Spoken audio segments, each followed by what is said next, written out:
Hey guys, it's Lindsay. Welcome back to my channel, and today I'm going to be doing the panning pro tag. Lizzie Loves Life here on YouTube tagged me and a whole bunch of other project panners to do this challenge that Fort Worth Famous actually created. So I will link to Lizzie's channel up there, and then I will also link to Fort Worth Famous's video up there as well. So thank you so much, Lizzie, for tagging me in this challenge. And I'm actually wearing the self-made palette from Anastasia Beverly Hills. I won that in her giveaway a while back, and I absolutely love this palette, and I'm wearing it today. But let's get it right into the tag. All right, I have her video pulled up right here, and the first question is, how did you learn about project panning and what was your first impression? So my friend Nikki here on YouTube, I will go ahead and link to her channel up there. Last year, maybe around this time, she posted her first project pan, or I think it was her first, anyways, the first one I had ever seen. And I remember clicking on that video having absolutely no idea what a project pan was. I'd never heard the term before, never knew anything about it. So I watched her video and I was really intrigued, and she had done a couple of updates, and I was always really curious about how she was doing with her products, but the whole concept of project panning just seems so intimidating to me. So I kind of kept that idea in the back of my mind for a really long time, for months and months. Then one day I just decided to go ahead and do it myself. So for my first impression of project panning, I thought it was a really cool idea, but very intimidating. I didn't think that I would ever be able to do something like that. But here I am about a year later, and I've done many project pans, and I really love it. So yeah, I guess that's where it all started. All right, so question number 2 is, what is the hardest thing you've ever panned and what is the easiest? The hardest thing I've ever panned is probably my Mary Kay blush that I started at the beginning of this year in my first project pan of this year. I just wanted to hit pan on it, and I didn't even do that. It's just so tightly packed in there. I don't think I'm ever going to get through that blush. And as far as the easiest goes, I don't know. I put a lot of projects or a lot of products in some projects that I know that I'm close to being finished, just to kind of put an extra product in there, something that I know I'm going to finish to give me some encouragement to use some of the harder products. Gosh, I don't know. I guess for the current project pan that I'm working on, I had a couple of hair products that I knew I was going to finish off very quickly, and I also had a lip balm that I knew I would have no problem finishing off. So I guess those were some of the most easiest products that I've used. All right, so question number 3 is, have you ever attempted a Pan That palette? Why or why not? And the answer is yes. I am currently in my first project pan, or Pan That palette. I always get those confused. My first Pan That palette ever. I'm doing the MAC Amber x9 palette this year, and it's going really well. I'm really almost done with it. I've just got a couple of the darker shades left. I will be filming a new update on it in the next couple of weeks, so keep an eye out for that. But I really like the idea of Pan That palette, and I think Kristen Game, if I remember, I will link to her up there as well. I know I've got so many people to link to. But she was the first person I think that I ever heard mention a Pan That palette. She doesn't really do project pans, but she does kind of like a rolling kind of project use it up kind of thing on her channel, or at least she used to. And just in one of those videos, she randomly mentioned people that are panning entire eyeshadow palettes. I was like, oh my gosh, why would you ever do that? How could you ever do that? And then here I am, you know, maybe 6 months after I watched that video, doing a Pan That palette of my own.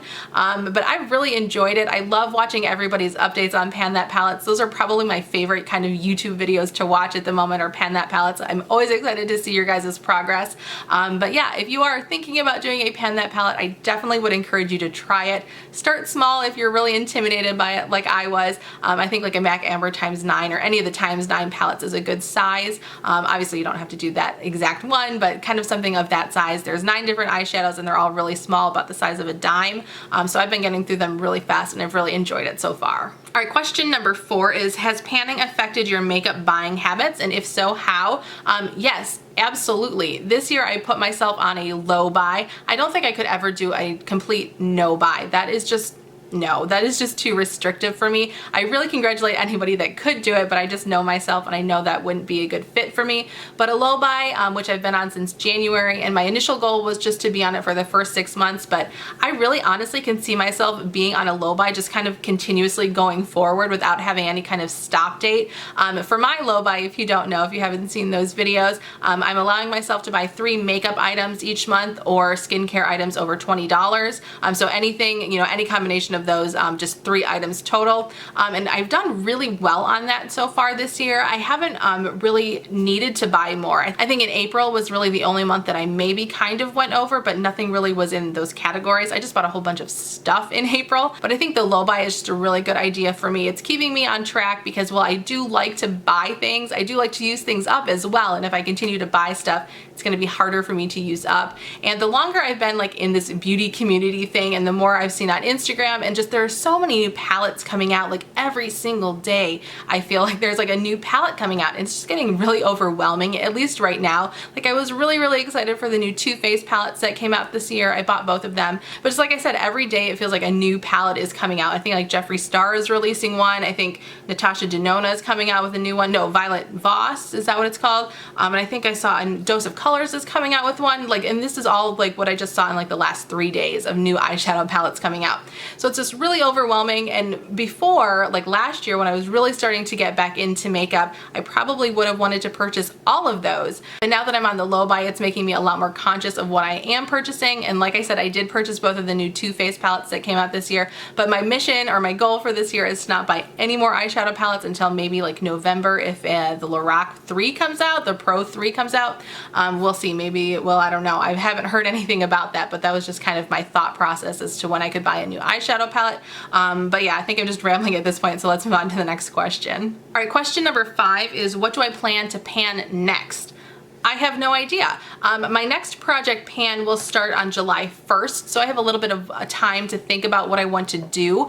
Oh gosh, I honestly have absolutely no idea what I will include in that one, so stay tuned for the intro for that one because I have no idea what to tell you right now. All right, so question number 6 is, where do you get your panning inspiration / motivation? And definitely from watching all of your videos. I love watching Project Pan videos. It's really inspiring to me. And then as far as my products, I like seeing pan. I think that's really inspiring to see that first little bit of pan and then just watch it expand and expand and expand until it's completely gone. That's really inspiring to me and really motivating to just use up the product. All right, for question number 7, I like this one a lot. This is, what is your favorite thing about the panning community?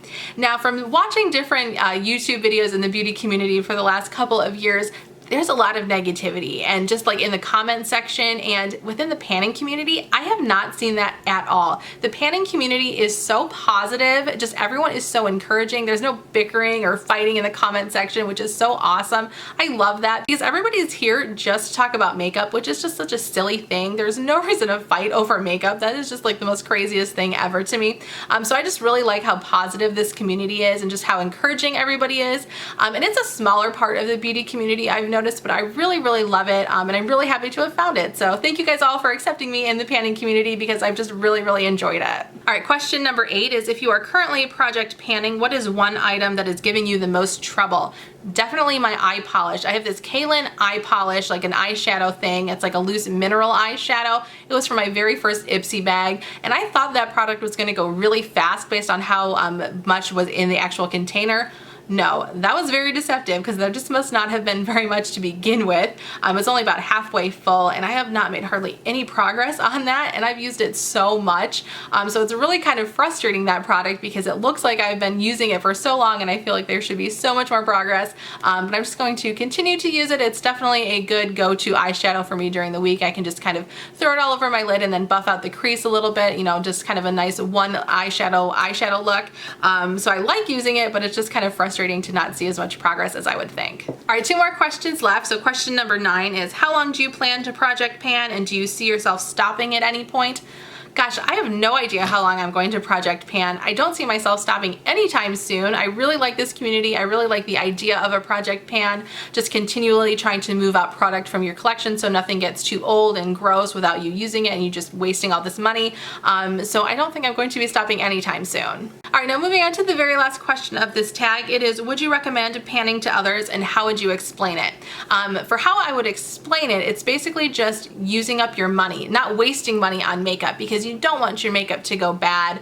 You want to use it up, and I know we get attached to our makeup. I know I'm definitely guilty of this. I want to keep things around as long as I can. I'm so guilty of that. But it's really satisfying too, and really motivating to just use up your stuff. You don't want that money to go to waste, because why have a $54 naked palette if you're not going to use it? I mean, that's just a waste of all that money. So that's how I would explain it, I guess. And yes, I definitely would recommend it to anyone and everyone, whether you're really into the beauty community or you just kind of maybe like makeup a little bit. I think it's just a really fun little project.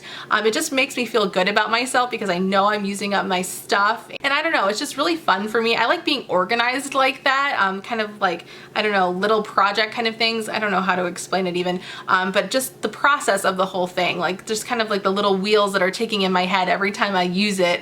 I know that sounds really weird and I'm not explaining this very well, but this is just my kind of thing. I really love project panning and I would recommend it to everybody. So that is the Panning Pro Tag. Again, thank you, Lizzie, for tagging me to do this. I know she tagged a bunch of people, and if you want to do it, I would really love to see your video. Let me know if you're going to do it down below. So I tagged just about everybody.